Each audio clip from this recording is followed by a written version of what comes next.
Hi, my name is Angela Rivers, and this is for MWH 522.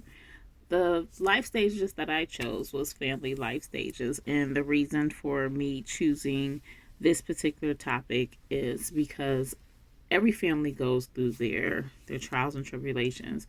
Every family goes through possible crisis, and you go through different stages of life with your children, with your parents, with your aunts and uncles, and whatnot.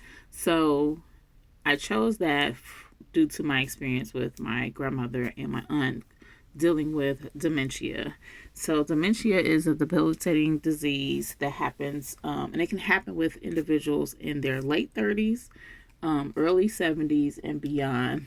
Um, and it takes a toll on your family because you're trying to care for that person, and in that perspective of time when that person is dealing with dementia, they are reverting back to maybe their younger years or things that they have experienced in their life, and sometimes they can become combative.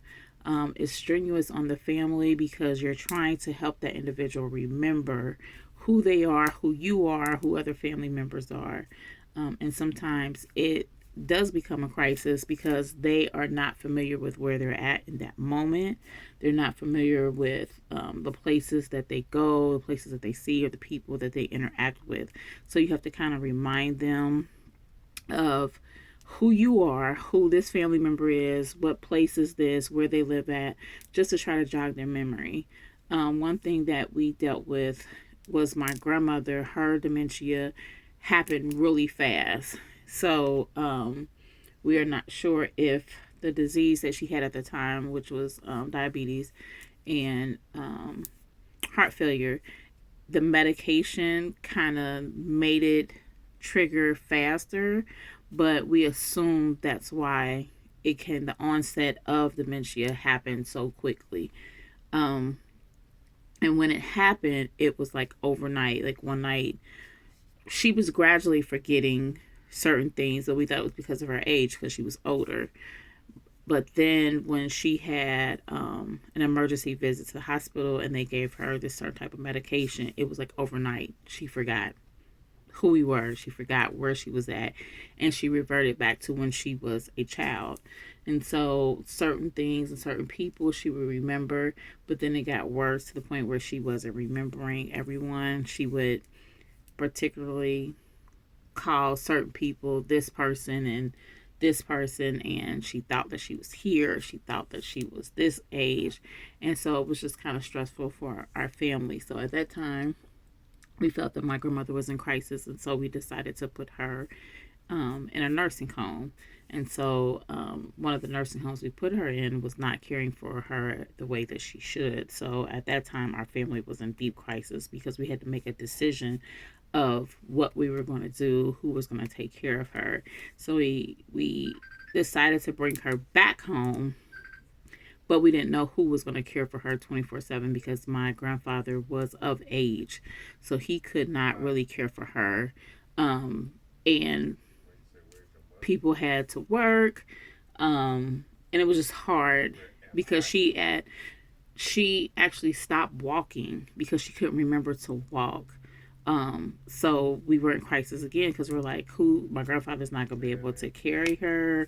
Not gonna be able to, she had she stopped using going to the bathroom, so we had to put her in adult diapers. It was just really, really a really tough time for our family, and at that time our family was in crisis.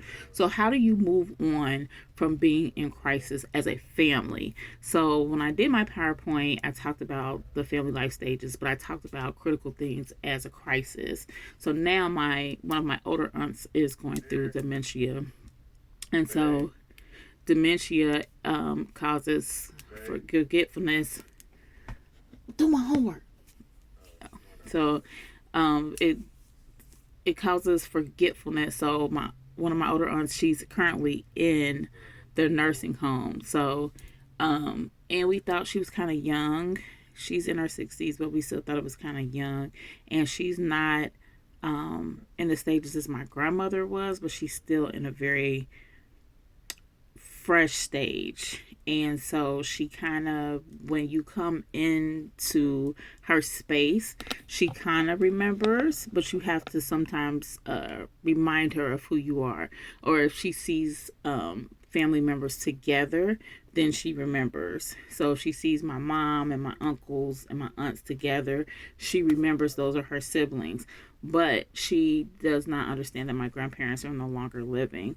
So she's like, can you come get me and take me over Medill and Big Dad's house? Because she still thinks they're living. So we have to explain to her, like, they're not here. We don't tell her that they're dead. We just said they're not here. And then she still thinks that she works. She's a seamstress. So she's like, well, I got to go to work. Can somebody take me to work? So we have to remind her, like, this is where you are. This is where you live at. This is what's going on.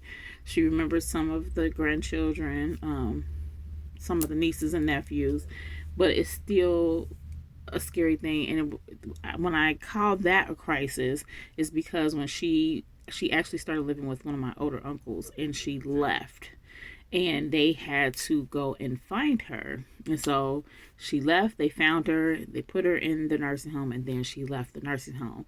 So when someone is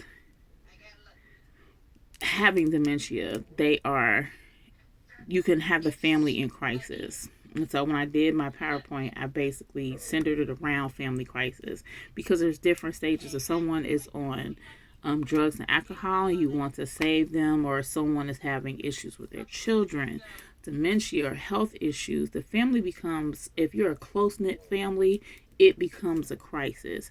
But there's different stages of crisis in a family. And so I did my PowerPoint in family life cycles, because you have when people are born, when they're growing up, when they get married, when they have children, and then when they get older. So there's different stages in a life cycle, and then crisis can become a part of that life cycle stage. Hope you enjoyed my video, and I really enjoyed this class. Thank you.